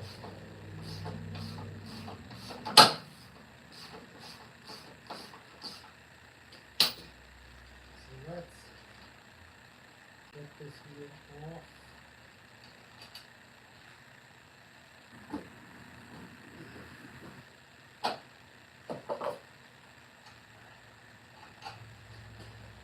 So that bracket is not straight.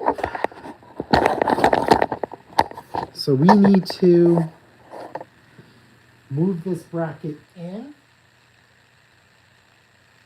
This is welded, so we really don't want to put, we could heat this up and put pressure, but we don't want to do that. Let's see if we could lock in some vice grips.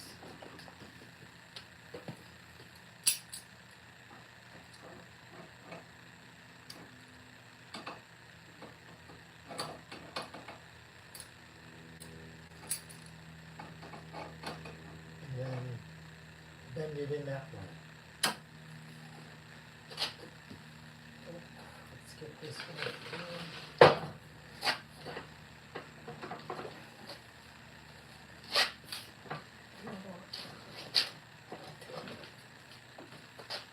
And smack it. Now let's smack the vice grips. Let's see. Give it a couple of whacks. With the big hammer.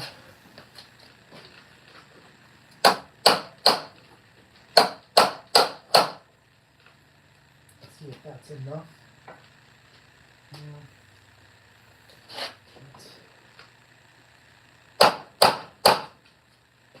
That looks good.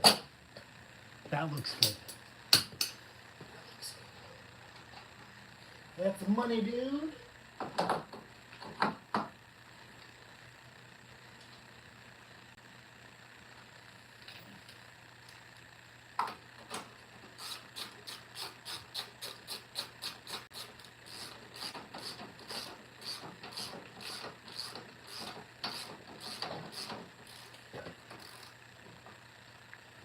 Okay, now let's drop this down.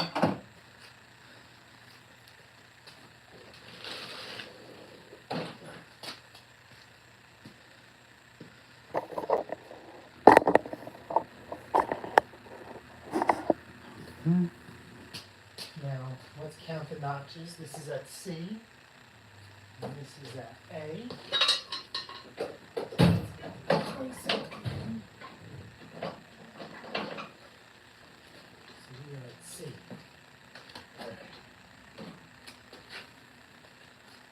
Let's look.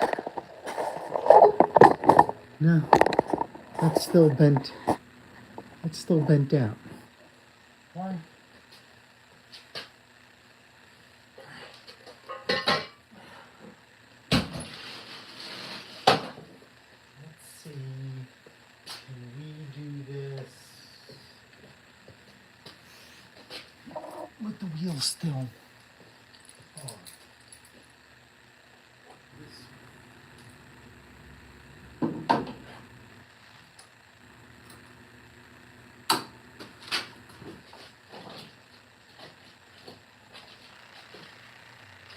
Watch your fingers. Support.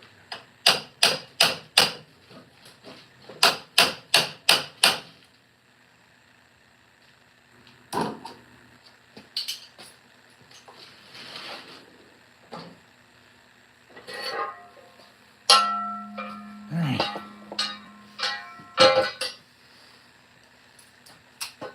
Good enough for me.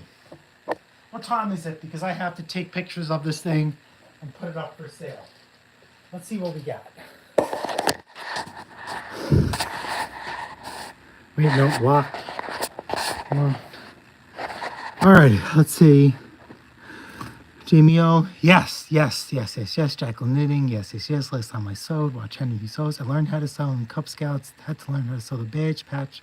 And when you had to sew it on the patch, even use electric sewing machine. All right, so I was a Boy Scout.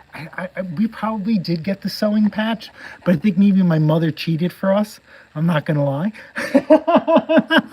But yeah, that's that. Alrighty, what time is it? At 5 o'clock. Do we have daylight?